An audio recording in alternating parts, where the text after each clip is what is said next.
Ya,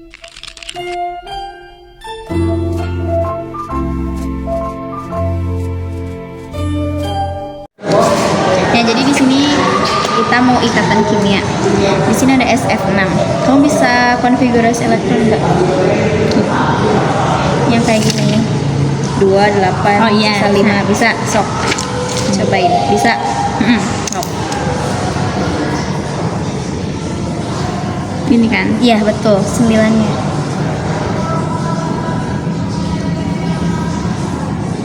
Nah, betul. Udah.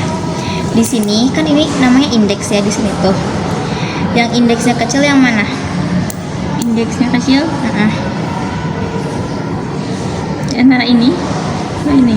Lihatnya yang ini ya. Oh, ini SS. Nah, berarti S ini tuh kan atom pusatnya. Nah, berarti kita ngitungnya yang ini aja. Yang F6 aja. Jadi PE. PE itu pasangan elektron ikat. Nah, PE-nya berarti ini indeksnya 6 kan. Terus ada PE. PE itu pasangan elektron.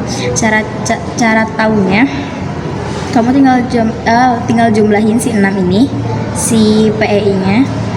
PEI 6 ditambah sama golongan atom pusatnya, mana golongannya? Ini golongan, ini golongan. Yang pusat. Yang ini 6, ya berarti 6 tambah 6 12. Nah, ini tuh dia harus 8. Enggak harus 8 sih, maksudnya kaidah oktetnya tuh 8. Kalau dia lebih dari 8 kayak 12 gini, dia tuh menyimpang dari kaidah oktet gitu. Terus kan ini belum selesai, kamu harus bagi 2 sama dengan 6. Nah, kalau kamu bingung nih kaidah oktetnya tuh gimana, kamu tinggal lihat aja PE-nya. PE-nya 6. Berarti dia tuh lebih apa ya? Ngerti gak sih? Enggak.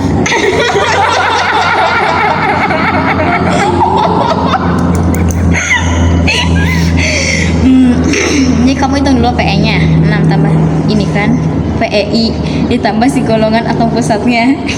Dapatnya 12. 12 kamu bagi 2, dapatnya 6. Nah, biar tahu si SF6 ini tuh sesuai kaidah oktet atau enggak, kamu lihat si PE-nya. PE-nya kalau 6 itu tuh dia lebih tidak sesuai kaidah oktet, jadi lebih gitu loh. Nah, kan kalau sesuai kaidah oktet itu PE-nya tuh 4. Nah, kalau 6 ini kan dia lebih, jadi dia kelebihan gitu loh. Terus ada PEB. PEB itu pasangan elektron bebas. Jadi cara carinya itu si PEI dikurang sama PE. PE-nya kan 6 dikurang sama 6 sama dengan 0 kan, berarti dia nggak ada PEB. Terus oh ya, nggak apa-apa. Terus tadi atom pusatnya yang mana? Atom pusatnya yang indeksnya tadi kecil. yang kecil yang S. Nah, kamu tulis S. Kita gambar sekarang S gitu, tengah S. Terus dia PE-nya ada berapa? Ada 6. Nah, kamu bikin garis 6 kayak ini 1, 2, 3, 4, 5, 6 gitu. Bebas. 1, 2, 3, 4, 5, 6. Ini yang mengikatnya F kan? Kamu tulis F di sini sekelilingnya.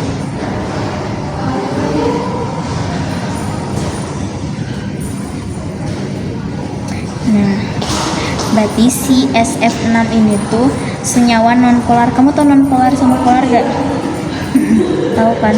Nonpolar berarti Nonpolar yang lupa.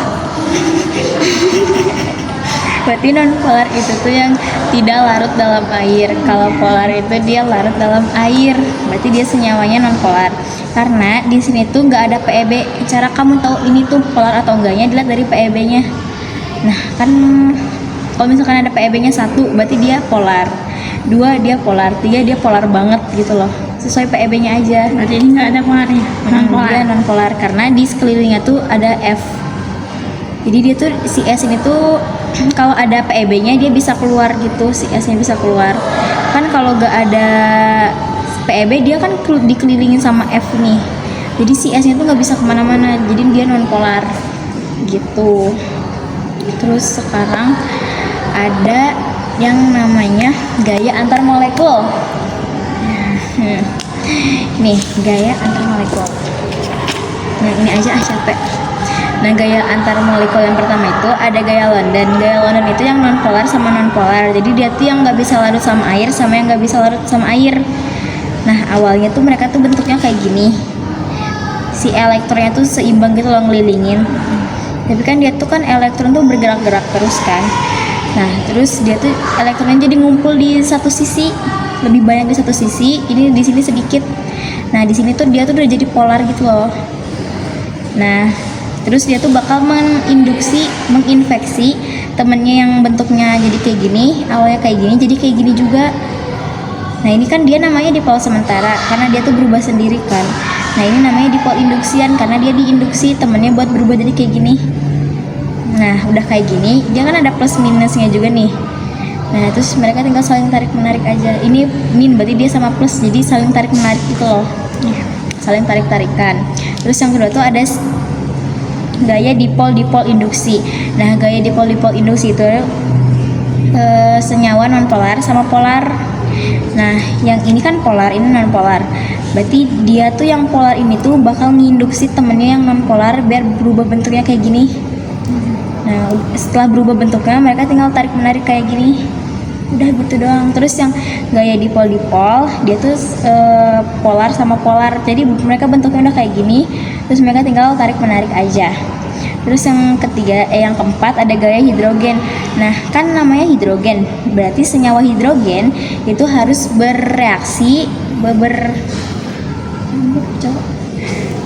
Bereaksi sama yang lain. enggak sama harus bereaksi sama yang elektronegatifnya tinggi kayak NO sama F. Pokoknya NOF ini harus bereaksi sama H. Salah satunya aja, nggak harus tiga-tiganya. Jadi contohnya tuh H sama N, H sama O, H sama F gitu loh. H2O itu gaya hidrogen. Gitu udah.